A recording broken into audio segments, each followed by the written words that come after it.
Hello, welcome to RS academy. आज से हम एक नई सीरीज स्टार्ट करने वाले हैं, डीबीएमएस, डेटाबेस मैनेजमेंट सिस्टम। ये बहुत ही इंपॉर्टेंट टॉपिक है। आप किसी भी टेक फील्ड से हो, आप इंजीनियरिंग कर रहे हो, आप डिप्लोमा कोर्सेज कर रहे हो, या आप कोई भी टेक की स्टडी कर रहे हो, तो डीबीएमएस आपको सब्जेक्ट होता है। ठीक है। क्लासेस कॉलेजेस में क्या होता है कि बच्चे लोग को मैंने देखा है कि बहुत ये हार्ड जाता है टॉपिक, पर मैं आपको बताऊं, डीबीएमएस बहुत ही ईजी टॉपिक है। अगर आपका कॉन्सेप्ट आपने एक बार क्लियर किया ना, क्यों होता है ये चीज़ें, क्या है, रियल लाइफ एग्जांपल के साथ आप जैसे इसको कनेक्ट करते जाओगे, वैसे वैसे आपको क्या होगा, ये टॉपिक बहुत ही इजी लगेगी। ये जो भी हमारा डीबीएमएस होता है ना, ये पूरा रियल लाइफ बेस्ड एग्जांपल है।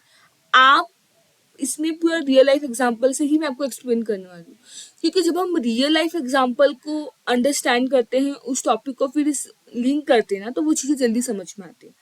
ठीक है। तो फिर आपको डीबीएमएस बहुत ईजी वे में मैं आपको एक्सप्लेन करने वाली हूँ, ताकि आपका जो प्लेसमेंट पॉइंट ऑफ व्यू से भी जो आपका ये सब्जेक्ट है वो अच्छे से कवर हो जाए। ठीक है। बहुत इंटरेस्टिंग सीरीज होने वाली है हमारी डीबीएमएस की। प्रैक्टिकल प्लस थियोरी नॉलेज दोनों के ऊपर हम बहुत ही डिटेल में स्टडी करेंगे। ठीक है। सो लेट पहला लेक्चर हम देखते हैं, इंट्रोडक्शन। सिलेबस में क्या क्या है। ऑब्वियस सी बात है, कोई भी नया सब्जेक्ट हम स्टार्ट करते हैं तो हमें ये पता होना चाहिए कि उस पर्टिकुलर सब्जेक्ट में उस पर्टिकुलर टॉपिक कौन कौन से। अगर हमें एक बार टॉपिक का आइडिया हो जाता है तो फिर हमें एक ओवरव्यू मिल जाता है कि हाँ, ये पार्ट क्या करना है हमें पढ़ना है। ठीक है। सो लेट स्टार्ट करते हैं बिना टाइम वेस्ट किए। तो पहला टॉपिक हमारा है इंट्रोडक्शन टू डीबीएमएस। सबसे पहले तो मुझे आपको यही बताना है, टॉपिक भी हमारा सबसे पहले यही है सिलेबस में, चैप्टर नंबर 1, जिसमें हम डीबीएमएस के बारे में पूरा स्टडी करेंगे कि एग्जैक्टली डीबीएमएस क्या है, कहाँ से टर्म आया है, क्यों इसे हम यूज करते हैं। देखो, क्या है, व्हाट के ऊपर क्वेश्चन करेंगे, कैसे इसको यूज करते हैं, हाउ पे भी हम लोग उस पर बहुत डिटेल में बात करेंगे। What is a DBMS, how we implement DBMS, कैसे हम इसे यूज, कैसे स्टडी कर सकते हैं डीबीएमएस को। और सबसे मेन इंपॉर्टेंट, कोई भी सब्जेक्ट आप पढ़ते हो तो आपको ये पता होना चाहिए कि ये हमें यूज कहाँ है, वेयर, हम कहाँ पे इसे अप्लाई करने वाले, इसका बेस, इसका जो मेन एप्लीकेशन है वो क्या है। देखो, डीबीएमएस का रियल लाइफ एप्लीकेशन बहुत ज्यादा है। ठीक है। तो ये व्हाट, हाउ एंड वेयर, तीनों चीजों में बहुत ही डिटेल में बात होगी इंट्रोडक्शन वाले पार्ट में। ठीक है। बहुत इंपॉर्टेंट है, जब हम इंट्रोडक्शन पढ़ेंगे डेटाबेस मैनेजमेंट सिस्टम का, हम कुछ बेसिक टर्म पढ़ने वाले हैं, जैसे डेटा हो गया, हमारा डेटाबेस होगा, डेटाबेस मैनेजमेंट सिस्टम हो गया, और भी ऐसे कई सारे जो हमारे बेसिक बेसिक डेफिनेशन है उनके बारे में पढ़ेंगे। सबसे पहली बात, डीबीएमएस इंट्रोडक्शन में आप फाइल हैंडलिंग के बारे में भी देखोगे। कोई टेंशन लेने की बात नहीं है, बस आज आपको ये देखना है कि आपके सिलेबस में है क्या। मैं आपको एक एक टॉपिक बहुत ही क्लियर वे में कराने वाली हूँ। तो इंट्रोडक्शन में आप बहुत कुछ देखने वाले हो, इसकी नीड क्या है, व्हाट इज द नीड, क्यों हमें डीबीएमएस जो है ये सब्जेक्ट को इंट्रोड्यूस करना पड़ा। ओके। तो ये सब के बारे में हम डिटेल में देखेंगे हमारे चैप्टर नंबर 1। अगर आपने चैप्टर 1 समझ लिया तो आपको ये अंडरस्टैंडिंग तो हो जाएगी कि इसका यूज क्या है, इसका एप्लीकेशन क्या है, और जो बेसिक बेसिक टर्म है वो भी हमारा क्लियर हो जाएगा। फिर हम देखेंगे ईआर मॉडल, बहुत इंपॉर्टेंट है ये जो टॉपिक है, बहुत ही इंपॉर्टेंट है ईआर मॉडल। देखो, ईआर मॉडल मतलब क्या है, हमारे पास, आप तो जानती हैं कि आज के जो करंट डेटा है, जो करंट हमारा सिचुएशन है, जो पूरा करंट सिनेरियो है, उस सिनेरियो के हिसाब से अगर हम देखें तो हमारे पास जो डेटा का अमाउंट है, यह है large huge amount of data. ठीक है। पूरा जो जो पूरा डेटा का जो बल्क है वो बहुत ज्यादा है, 1000 मिलियन बिलियन, उससे बहुत ज्यादा अमाउंट में डेटा हमारे पास प्रेजेंट है। तो मैनेज करना इतना इजी नहीं होता, इसीलिए हमने डीबीएमएस का यूज किया। इसीलिए डीबीएमएस जो हमारा टॉपिक है उसको हमने इंट्रोड्यूस किया है। जितने भी हमारे जो ह्यूज अमाउंट ऑफ डेटा है, जो लार्ज अमाउंट ऑफ डेटा है, उनको कैसे ऑर्गेनाइज किया जाए।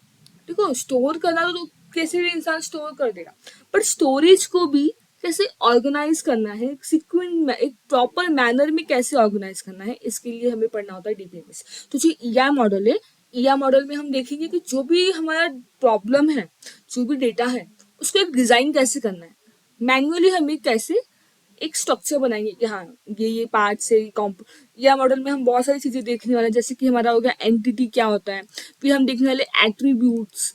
ठीक है। एंटिटी के बारे में देखेंगे, एट्रीब्यूट्स के बारे में देखेंगे, हम ये भी देखेंगे कि ईआर मॉडल जो ये सारे ना ईआर मॉडल्स के कॉम्पोनेंट है। चीज़ें कुछ नई भी लग रही होंगी, कोई इशू नहीं, बहुत ईजी, मैं आपको बहुत अच्छे से एक्सप्लेन करने वाली हूँ। ठीक है, तो एंटिटी हो गया हमारा, एट्रीब्यूट्स हो गए हमारे, फिर और सारे कंपोनेंट्स होते हैं ईआर मॉडल के, जिसमें जनरलाइजेशन हो जाता है, स्पेशलाइजेशन हो जाती है, एग्रीगेशन, ये सारा जो टॉपिक है हम सब कुछ पढ़ने वाले हैं। कैसे ईआर डायग्राम जो मॉडल है, ईआर मॉडल को कैसे डिजाइन करना है, सब कुछ हम ईआर मॉडल चैप्टर में देखने वाले हैं। ठीक है, ये भी बहुत इंपॉर्टेंट टॉपिक है आपका। फिर हमारा थर्ड जो चैप्टर रहेगा वो रहेगा रिलेशनल मॉडल। देखो, हम डीबीएमएस पढ़ते हैं, डीबीएमएस के साथ में एक और कॉन्सेप्ट आता है जो होता है RDBMS. RDBMS is nothing but a relational database management system. मतलब रिलेशनल की बात करें तो रिलेशन मतलब होता है टेबल। हम अपने डेटा को टेबल के फॉर्म में कैसे स्टोर करते हैं। देखो, क्या है, कैसे क्या है, सब आपको पता चलेगा। बस आज आप ये जान लो कि ओवरऑल ओवरव्यू क्या है। तो ये जो रिलेशनल मॉडल है, जो टेबल मॉडल के फॉर्म में हम डेटा को मैनेज करते हैं, इसके बारे में बहुत डिटेल में स्टडी होगी, बहुत सारा है इसमें। हमारा रिलेशनल अलजेब्रा वगैरह भी, वो तो एक अलग टॉपिक हो गया। बट हम रिलेशनल मॉडल क्या होता है, आरडीबीएमएस की जरूरत क्यों पड़ गई, ये सब हम रिलेशनल मॉडल में पढ़ेंगे। ठीक है, इंटीग्रिटी कांस्टेंट, इंटीग्रिटी कांस्टेंट के बारे में भी बहुत सारी चीजें हम पढ़ेंगे। बेसिकली अगर मैं आपको इंटीग्रिटी का मतलब बताऊं, तो इंटीग्रिटी मतलब क्या होता है कि it is a some type of rule, कि कुछ रूल्स होते हैं जो ना, डीबीएमएस, कोई भी डीबीएमएस हो, कोई भी डेटाबेस हो, तो उस ये जो हमारे प्री डिफाइंड रूल्स है, वो डेटाबेस को मस्ट सेटिस्फाई करना है। ठीक है, अब वो क्या है मैं आपको आगे जाके बताऊंगी। बट इंटीग्रिटी का नॉर्मली ऐसे होती है कि बहुत सारे ऐसे रूल्स भी हैं, बहुत सारे ऐसे, हम रूल्स नहीं बोल सकते, तो हम बोलेंगे जैसे रिक्वायरमेंट है जो पर्टिकुलर डेटाबेस को फुलफिल करना चाहिए, देन ओनली ही हम उस पर काम कर सकते हैं। ठीक है, तो ये भी हम पढ़ेंगे बहुत डिटेल में, बहुत इंपॉर्टेंट टॉपिक है। फिर हम पढ़ने वाले नॉर्मल फॉर्म्स।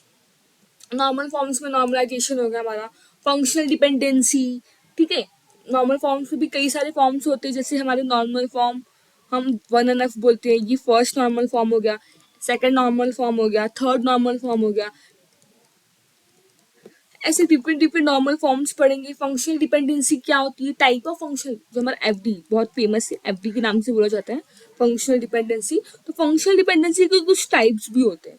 तो क्या है टाइप, पार्शियल डिपेंडेंसी होती है, फुल डिपेंडेंसी, फुल्ली डिपेंडेंसी, जो डिफरेंट डिफरेंट टाइप ऑफ हमारे फंक्शनल डिपेंडेंसी है उसके बारे में पढ़ेंगे। देखो, नॉर्मल फॉर्म ना बहुत हार्ड जाता है बच्चे लोग को, बट मैं आपको गारंटी दे सकती हूँ कि आपको मैं एकदम इजी से इजी वे में नॉर्मल फॉर्म एक्सप्लेन करूंगी, बस आपको कॉपरेट करना है।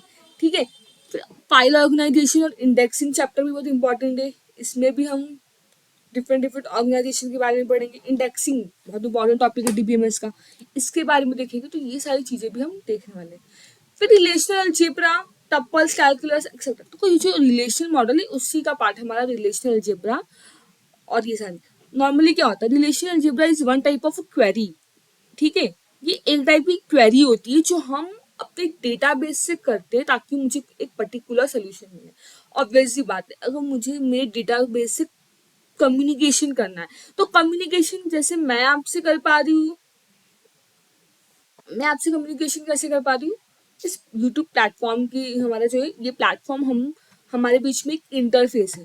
ठीक है, इस इंटरफेस के बीच में, इस इंटरफेस की वजह से मैं आपसे कम्युनिकेशन कर पा रही हूँ, आप अपनी जगह पे हो, मैं अपनी जगह पे हूँ, बट हमारी कम्युनिकेशन हो पा रही है। ठीक है, सेम वे में जो हमारा डेटाबेस होता है, जो हमारी डेटाज होती है, हमें डेटाबेस से भी तो कम्युनिकेशन करनी होती है। तो पर हम ऐसा नॉर्मल लैंग्वेज यूज करें तब हम बात हो नहीं पाएगी। देखो, ये जो पूरा कॉन्सेप्ट है ना, आप प्रोग्रामिंग लैंग्वेज से भी इसको थोड़ा इंटर रिलेट कर सकते हो। जैसे अगर मुझे कोई भी आंसर चाहिए, कोई भी आउटपुट चाहिए मुझे मेरे क्वेश्चन से, तो हम क्या करते हैं, हम किसी भी पर्टिकुलर प्रोग्रामिंग लैंग्वेज में अपना इनपुट देते हैं और फिर हम क्या लेते हैं, हम आउटपुट लेते हैं। सेम उसी तरह से अगर मुझे डेटाबेस से कोई आउटपुट चाहिए तो मुझे क्या करना पड़ता है, हमारे पास कुछ क्वेरीज होती है। एक होता है एसक्यूएल क्वेरीज और एक रिलेशनल क्वेरीज। अब ये एसक्यूएल क्वेरीज क्या है, रिलेशनल क्वेरीज क्या है, ये सब बहुत डिटेल में आगे में पढ़ेंगे। तो जो हमारा रिलेशनल अलजेब्रा होता है ना, ये एक रिलेशनल क्वेरी होती है। हम अपने डेटाबेस से क्वेश्चन करते हैं, क्वेरी करते हैं, और वो हमें एक पर्टिकुलर आंसर, जो भी उसका आउटपुट होता है पर्टिकुलर, वो हमें शो करता है। ठीक है, ये तो हो गया मैनुअल वे, ये एक मैनुअल वे भी होता है। नाउ टपल्स क्या है, रोज, ये सब हम लोग बहुत आगे इसमें सारा कुछ देखने वाले हैं। ठीक है, अब आता है बहुत इंपॉर्टेंट टॉपिक जो कि SQL, structural query language. SQL हर किसी को आना चाहिए। अगर आप किसी प्रोजेक्ट के बारे में सोच रहे हो जहाँ पे आपको बहुत सारा डेटाबेस चाहिए, तो आपको एसक्यूएल मस्ट है। तो देखो, पूरा डेटाबेस पढ़ने का बहुत फायदा है आपको, आपको प्रोजेक्ट्स में भी हेल्प होगा।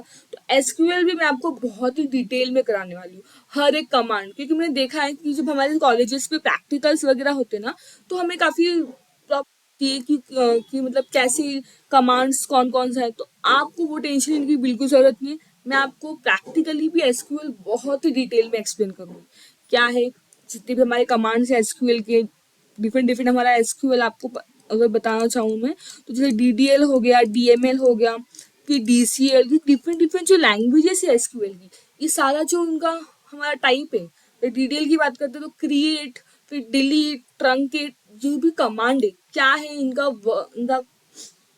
पर्टिकुलर ऑपरेशन क्या है, क्या काम है, हम बहुत ही डिटेल में थियोरेटिकल और प्रैक्टिकल वे में करेंगे। तो जो ये आपका एसक्यूएल है ना, यहाँ से आपके प्रैक्टिकल स्टार्ट हो जाएंगे। देखो, मेरा एसक्यूएल बाद में रखने का एक ये भी है कि अगर आपको एक बार एक बेसिक थियरी नॉलेज हो जाएगी, तो फिर आप किसी भी, हम क्या करेंगे एसक्यूएल में ना, हम एसक्यूएल में थोड़ा बड़ा बड़ा डेटा लेके थोड़ा इस पर डिजाइन प्रॉब्लम लेके सॉल्व करने का ट्राई करेंगे।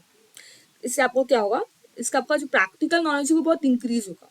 तो एसक्यूएल भी बहुत ही डिटेल में करने वाले हैं, सारे कमांड्स मैं आपको एक्सप्लेन करूंगी कि इनका क्या यूज है, कैसे करते हैं, अच्छे से करेंगे। ठीक है, एसक्यूएल। अब हमारा आता है ट्रांजैक्शन मैनेजमेंट, जो हमारा लास्ट टॉपिक होगा, transaction management, concurrency and recovery. बहुत इंपॉर्टेंट टॉपिक है। इसमें आपको ओवरऑल समझ में आता है कि एग्जैक्टली डेटाबेस का ट्रांजैक्शन क्या है, कंकरेंसी कितना इंपॉर्टेंट है डेटाबेस में। ठीक है, फिर अगर देखो, ऑब्वियस सी बात है, डेटाबेस भी तो एक मशीन, एक हमारा सिस्टम है। सिस्टम में कोई ना कोई एरर हो सकता है। अगर कुछ प्रॉब्लम है हमारे डेटा में, उसको रिकवर कैसे करना है, ये जो सारी, जो भी जितना भी ट्रांजेक्शन मैनेजमेंट है, जितना भी कंकरेंसी, रिकवरी, सब कुछ हम लास्ट चैप्टर में देखेंगे। ट्रांजेक्शन अगर आप देखो तो आप इससे भी कर सकते हो। अगर मैं आपको एग्जांपल दूं, फिलहाल सब डिटेल में तो हम बाद में देखने वाले, बट फिर भी अगर मैं आपको एक ओवरव्यू दूं, एक आइडिया दूं ट्रांजेक्शन का मतलब, आपको पता है, आप अपने बैंक अमाउंट, आप अपने जाते हो बैंक, जो भी हमारा है पर्टिकुलर बैंक है, फॉर एग्जांपल हम लेते हैं एसबीआई। समझो कोई कस्टमर है जिसका अकाउंट कहाँ पे, एसबीआई में, उसे कुछ ट्रांजैक्शन करना है। ट्रांजैक्शन में कौन कौन से ऑपरेशन परफॉर्म कर सकता है, या तो हो सकता है कि उसे कुछ डिपॉजिट करना है, कुछ ना तो अमाउंट, फॉर एग्जांपल 50,000 का अमाउंट है जो उसे अपने पर्टिकुलर जो एसबीआई बैंक है, फिर कोई भी बैंक लो आप, पर्टिकुलर उस बैंक में जाके उसको 50,000 डिपॉजिट करना है। तो ये क्या है, डिपॉजिट किया उसने, इसने क्या किया, एक तरह का ट्रांजेक्शन किया। ये भी हो सकता है कि उसने अपने पर्टिकुलर अकाउंट से कुछ 25,000 क्रेडिट किया, विड्रॉ किया। ठीक है, ये भी हो सकता है। तो ये जो हमारा ट्रांजेक्शन होता है, सेम ऐसे ट्रांजेक्शन हमारे डेटाबेस में भी होता है। हम डेटा को एंट्री करते हैं, हम डेटा से कुछ डिलीट करते हैं, मॉडिफिकेशन करते हैं। तो ट्रांजेक्शन जो होता है ना, इसमें कंसिस्टेंसी होनी चाहिए। कंसिस्टेंसी इन केस सब क्या है, अगर मैं आपको अभी एक सिंपल वे में बोलूँ कि आपने जो ट्रांजेक्शन किया था उसके पहले का स्टेट जो भी है, बिफोर ट्रांजेक्शन का जो स्टेट होता है ना, इसको ट्रांजेक्शन समझो, हमने टी से डिफाइन किया। बिफोर ट्रांजेक्शन और आफ्टर ट्रांजेक्शन हमारा जो डेटा है वो अफेक्ट नहीं होना चाहिए। तो इससे क्या होती है ना, कंसिस्टेंसी मेंटेन रहती है। तो वो मेन टारगेट तो यही है, जो भी डेटा वो कंसिस्टेंट रहे। अभी क्या है, अभी आपको थोड़ा ज़्यादा टेक्निकल लग रहा है, बहुत इजी, बहुत इंटरेस्टिंग है। मैं तो बोलती हूँ आप जितना डीप डेटाबेस मैनेजमेंट में आगे बढ़ोगे ना, आपको चीज़ें बहुत इंटरेस्टिंग लगेंगी, हार्ड नहीं लगेंगी। आपको रियल लाइफ में चीज़ें, एग्जाम्पल्स मिलेंगी, जिससे आपको चीज़ें बहुत इजी और बहुत इंटरेस्टिंग लगने वाली है। ठीक है, तो आप इस पूरे जो भी हमारे सीरीज है, स्टार्टिंग से लेकर आप एंड तक बने रहिए। बहुत ही मज़ेदार सीरीज होने वाली है। मैं आपको हर एक कॉन्सेप्ट बहुत ही अच्छी तरह से एक्सप्लेन करूँगी। प्रैक्टिकल भी होगा, थियोरेटिकल भी होगा, तो इसका कोई टेंशन नहीं लेना है। स्टार्टिंग की कुछ लेक्चर में थियोरेटिकल होंगे, क्योंकि आपको थ्योरी नॉलेज भी होना चाहिए। ठीक है, सो आई होप आपको पूरा एक ओवरव्यू तो मिल गया है कि डीबीएमएस में क्या क्या है, कौन कौन से टॉपिक पे हम पढ़ने वाले, एसक्यूएल भी पढ़ेंगे, सब कुछ बहुत डिटेल में होगा। तो आज का लेक्चर हम यहीं पे स्टॉप करते हैं। जितना मुझे आपको बताना था पूरा सिलेबस का ओवरव्यू हो गया है। नेक्स्ट लेक्चर से हम अपना चैप्टर स्टार्ट करेंगे, first introduction to DBMS. Okay, so आज के लिए इतने ही। आरएस एकेडमी पे बहुत सारे लेक्चर्स पहले से आ रहे हैं, प्लीज उन सारे वीडियोस को आप एक्सेस करो। हमें लाइक, अगर वीडियो पसंद आ तो लाइक कीजिए, जितना हो सके शेयर करो, ताकि हर जिसे ये उसकी जरूरत है वहां तक हमारा वीडियो पहुंच पाए। So thank you so much, मिलते हैं नेक्स्ट सेशन में जहां से हम अपना स्टार्ट करेंगे डीबीएमएस का फर्स्ट चैप्टर। Thank you.